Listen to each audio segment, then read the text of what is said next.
Eh bien, si tu es un entrepreneur, je suis sûr qu'il y a un mot que tu connais, business plan. Eh bien, c'est quoi un business plan? Aujourd'hui, dans cette série de vidéos, on va aborder plusieurs thématiques, plusieurs thèmes qui gravitent autour du business plan. Je vais te dire d'abord pourquoi tu devrais écrire un business plan.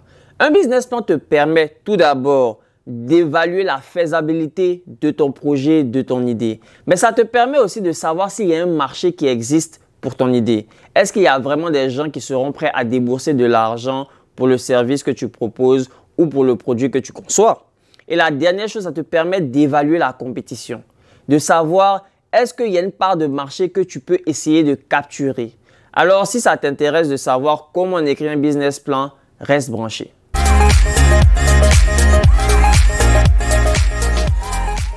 Alors, ces trois facteurs-là sont des éléments décisifs pour le succès de ta petite startup. Mais en plus de cela, un bon business plan te permettra de convaincre des investisseurs dans le futur. Et si tu ne l'as pas encore fait, n'hésite pas à t'abonner. Clique sur le bouton. Alors, la première partie de tout business plan, c'est le Executive Summary. La première partie, je pense qu'en français, c'est la présentation du projet. Ce n'est pas une introduction. C'est l'essence même de ton business plan. Il n'y a pas vraiment de format précis pour un business plan. Les réalités de la compagnie A ne sont pas les mêmes que la compagnie B. Je vais essayer de décrire de manière générale ce qu'une banque, ce qu'un investisseur voudrait voir dans ton business plan.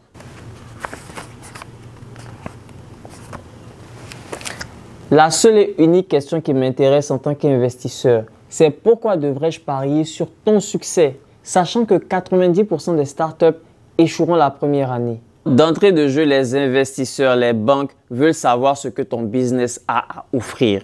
Quels sont les types de produits ou les types de services que tu offres? Quel est ton marché cible? Quel est le problème que tu essaies de régler et quelles sont les solutions envisagées? Deuxième chose que les investisseurs aimeraient savoir, c'est l'historique de ta compagnie. Quand est-ce que tu as commencé? Depuis combien de temps tu es en business? Qui sont tes partenaires? Est-ce que tu es le seul? Pourquoi est-ce que tu as décidé de commencer ce business-là? Où est-ce que ton business est à l'heure actuelle et où est-ce que tu vois ton business dans 2, 3, 10 années? Je n'investis pas forcément dans une start-up. J'investis dans une personne. J'ai besoin de savoir que tu es un gagnant. Quand les choses seront dures, que tu n'abandonneras pas. Tu aimerais aussi pouvoir montrer aux investisseurs ce que tu as réussi à accomplir. Tout ce que tu es fier d'avoir pu faire. Par exemple, pour l'Afrique de demain, j'essaierai par exemple de montrer mon rate de conversion pour montrer combien de comptes j'ai pu toucher. Par exemple, montrer combien de personnes j'ai réussi à convertir en abonnés. Je vais essayer de montrer mes revenus. Je vais essayer de montrer tout ce qui est positif. Alors, c'est très important d'entrée de jeu de souligner l'importance de ton produit ou de ton service. Comment est-ce que ton produit est différent de la compétition? Pourquoi est-ce que tu penses que la demande va augmenter pour ton service ou pour ton produit? C'est très important de détailler ton besoin. C'est-à-dire, si tu as besoin d'un financement, il faut que tu puisses montrer exactement la figure dont tu as besoin pour pouvoir booster ton business.